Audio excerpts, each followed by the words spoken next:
Hello, everyone. Welcome back.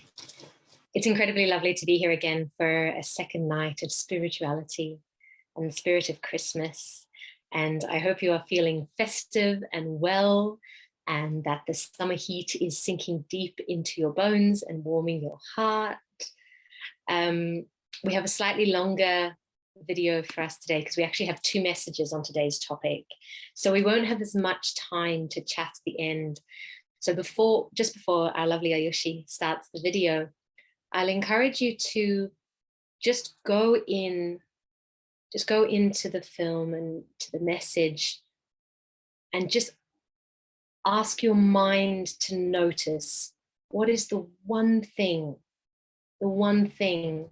that I stopped by for today to pick up. And if you have that reflection, prepare your mind in that way, then there'll be that one thing that stands out that we can take away and perhaps share more readily in the short time that we have at the end.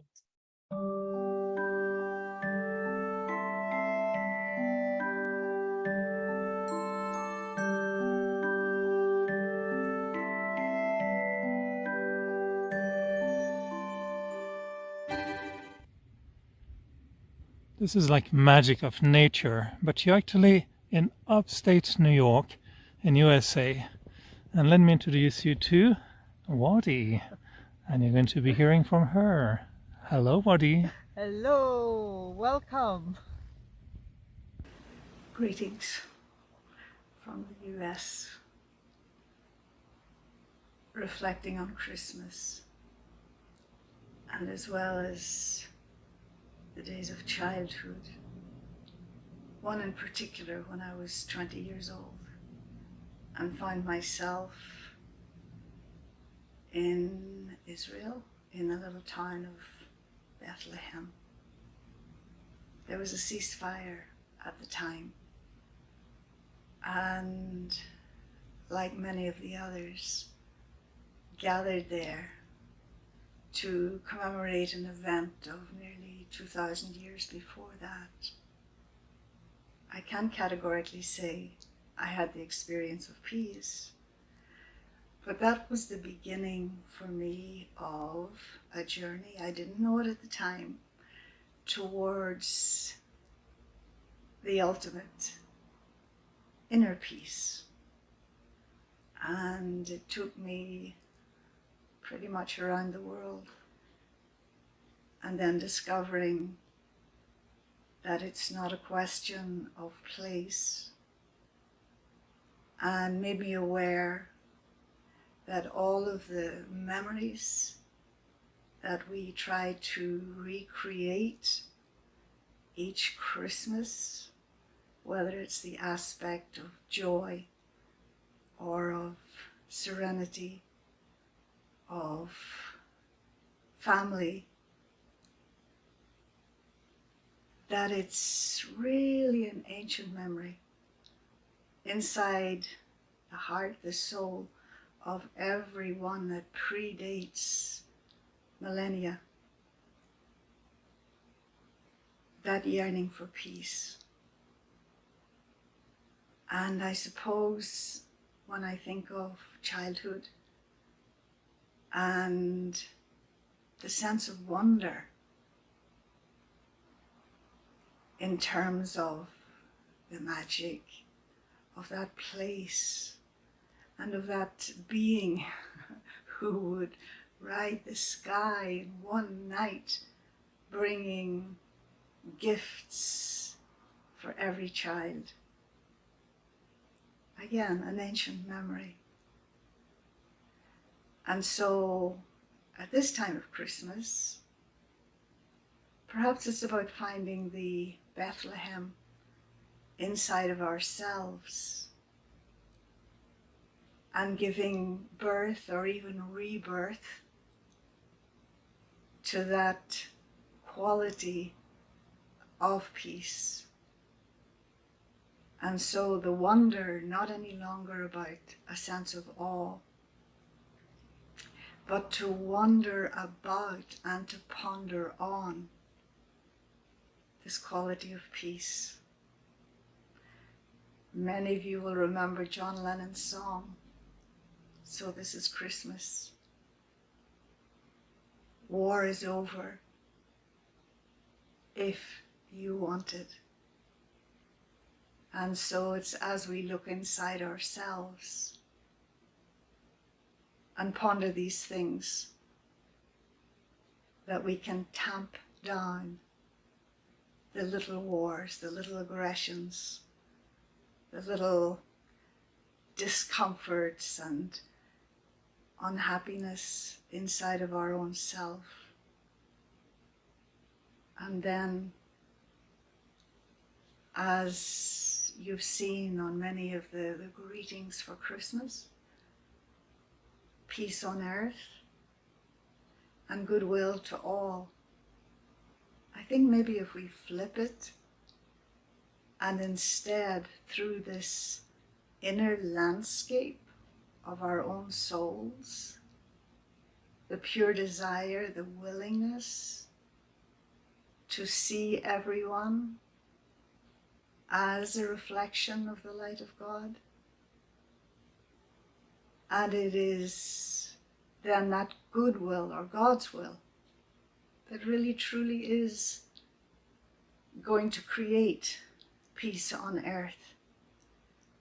And if not over the whole planet at this moment, at least I can see myself as a peacemaker and contribute with all the other peacemakers to fulfilling God's vision for us. Merry Christmas.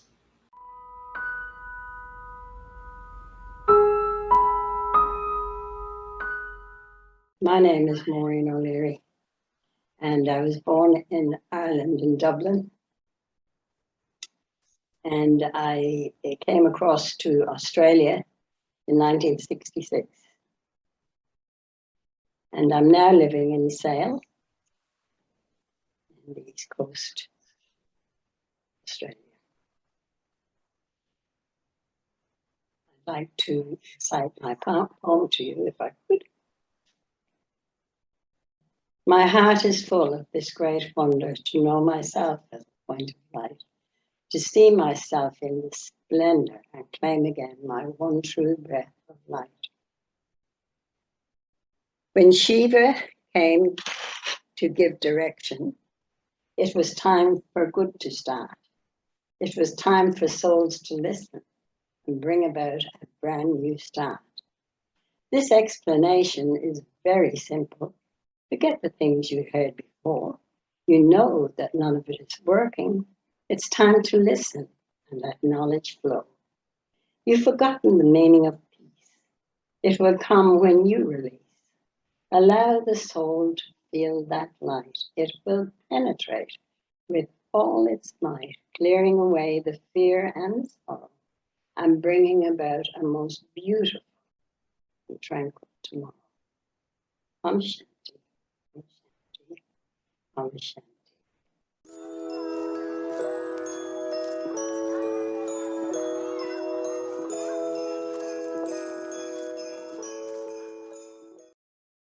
So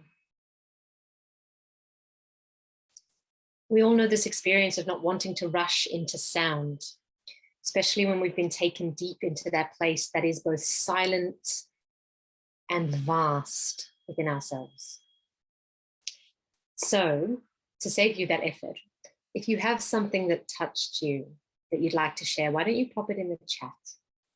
And if you'd like to share it yourself, you can give me a little emoji or a hands up, something from Tim already. If, however, you want to remain silent, pop it in the chat and I will share it with the group on your behalf.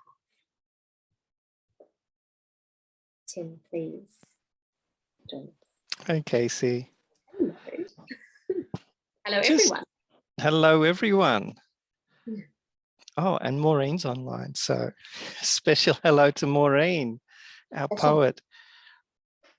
It's funny how just a simple turn of phrase or, putting a couple of words next to each other can touch such a chord and just bring new light or awaken an idea that's been sitting there all along.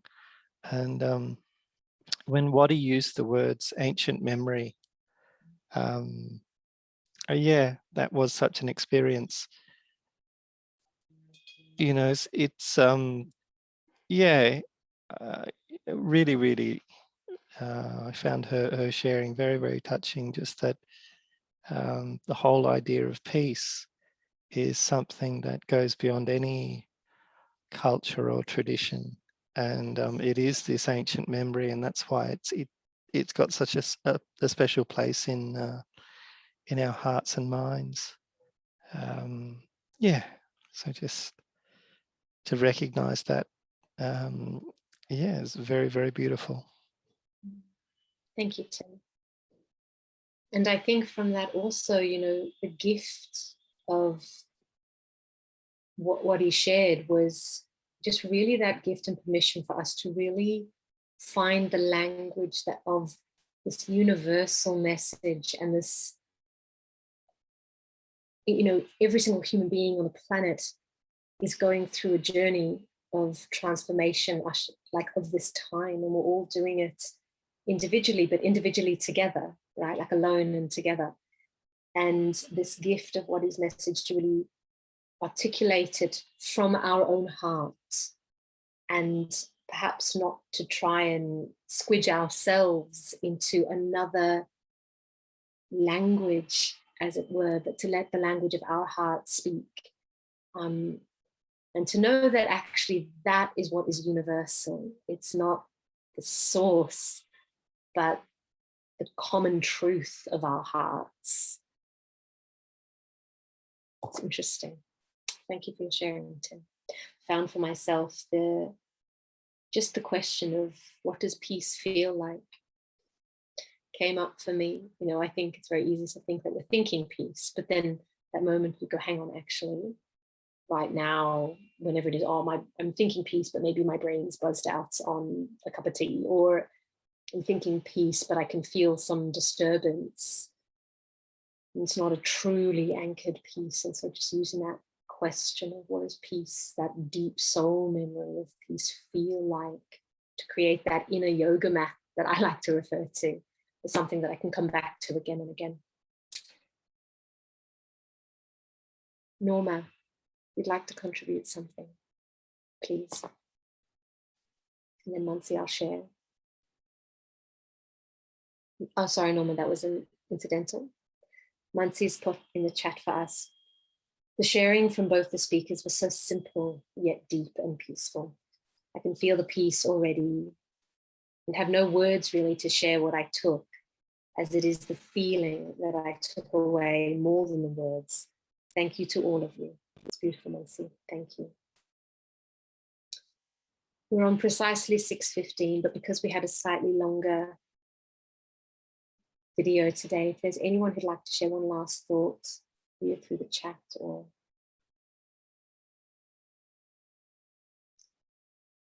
then I feel that we're probably all quite full and feeling quite peaceful, and happy to take those last few words from Nancy as we head off into our evening.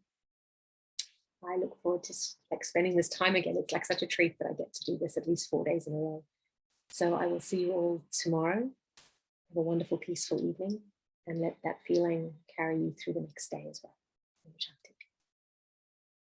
Oh, just a reminder too, that if any of you want to share your experience of this visual group meetings, then there's a link to a Google Doc in the chat that everyone should be able to access.